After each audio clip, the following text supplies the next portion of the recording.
Donner la possibilité à chaque type de public, demandeur de formation, d'accéder à la formation de son choix, un engagement tenu par la collectivité régionale et qu'elle entend amplifier avec la réforme de la formation professionnelle.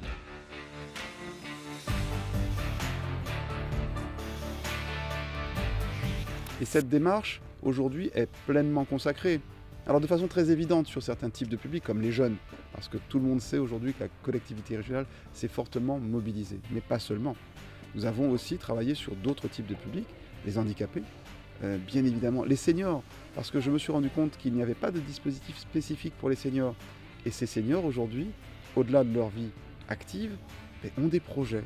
Donc nous devons pouvoir les accompagner et faire en sorte qu'ils soient eux-mêmes acteurs de la cité, acteurs du développement du pays. Donc nous avons aussi mobilisé des moyens colossaux sur l'accompagnement des chefs d'entreprise. Nous avons également donc des femmes qui aujourd'hui de plus en plus investissent le champ de la formation avec une nécessité absolue, c'est d'être dans une démarche où la pleine place leur sera faite dans notre société. Donc tout ceci est aujourd'hui, si ce n'est abouti, mais tout de moins par rapport à ce que nous avions pris comme engagement, opéré. La mobilisation régionale et celle des acteurs de la formation répondent à un même objectif, mettre le plus grand nombre de Martiniquais en activité. La loi, aujourd'hui, c'est la loi de la formation pour toute une vie. La MEP partage ce point de vue, dans la mesure où de la maternelle à la formation d'adultes, nous partageons et nous positionnons la formation. Ce parcours de formation, chez nous, a plusieurs entrées.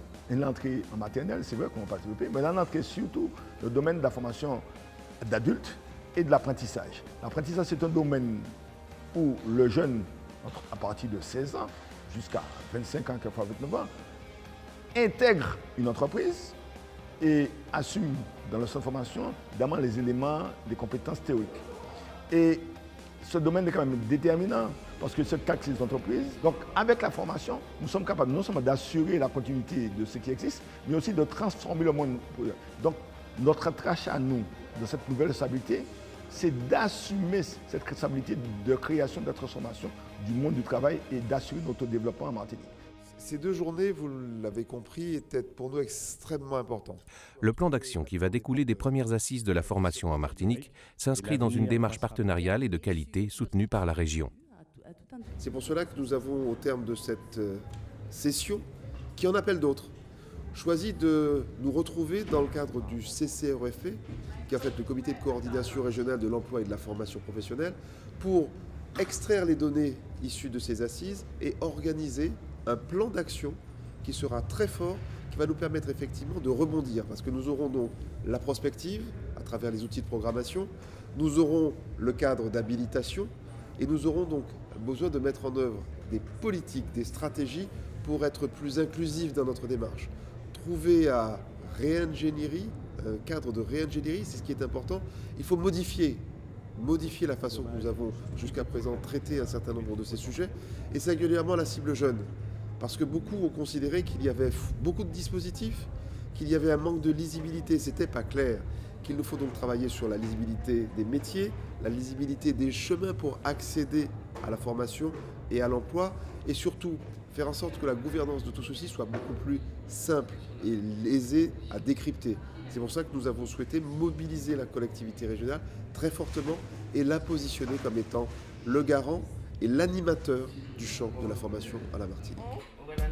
On vérifie la notice. Alors ici, nous avons un agneau. Placer l'apprenant au cœur de la formation pour faire de son parcours de formation la clé de la réussite de son projet professionnel, une démarche partagée par les principaux acteurs du secteur engagés dans l'amélioration de leurs outils et offres de formation. La réforme étant déjà mise en place, donc nous, pour entrer dans cette démarche, nous nous orientons vers la démarche qualité. Alors, en ce moment, comme au CFA, nous avons l'avantage déjà d'avoir l'APP, l'atelier pédagogique personnalisé, qui a déjà un label qualité. Actuellement, nous sommes en train de monter le dossier pour la démarche qualité pour le CFA agricole. Améliorer notre outil de formation, mettre en place des outils d'auto-formation afin de mieux mettre le jeune au cœur de sa formation. Le RSMA de la Martinique connaît actuellement une profonde évolution. Il accueillait il y a à peine 5 ans environ 500 jeunes martiniquais en difficulté. il en accueillera d'ici 2 ans environ 1000. Pour pouvoir permettre cette évolution, le régiment est en train de se doter de bâtiments capables d'accueillir les jeunes d'une part, mais aussi surtout de développer ses filières de formation.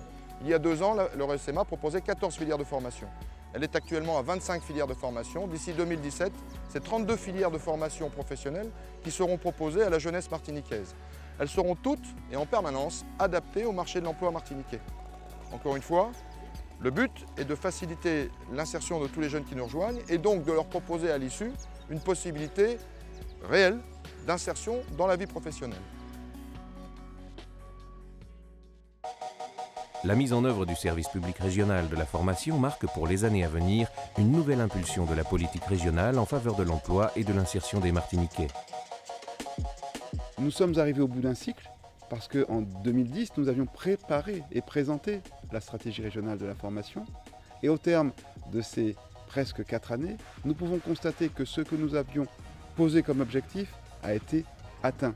Qu'il s'agisse des programmes jeunes, des programmes adultes, de la création des écoles de la deuxième chance, de la mise en place d'actions spécifiques comme Immersion Emploi Jeune, l'accompagnement des CFA parce que nous avions besoin d'augmenter le nombre d'apprentis, nous avions la professionnalisation de l'AFPA, une meilleure communication autour des dispositifs de formation. Tout ceci aujourd'hui est réalisé. Donc il nous faut réellement franchir un cap et faire en sorte que nous mettions là maintenant l'objectif sur l'excellence.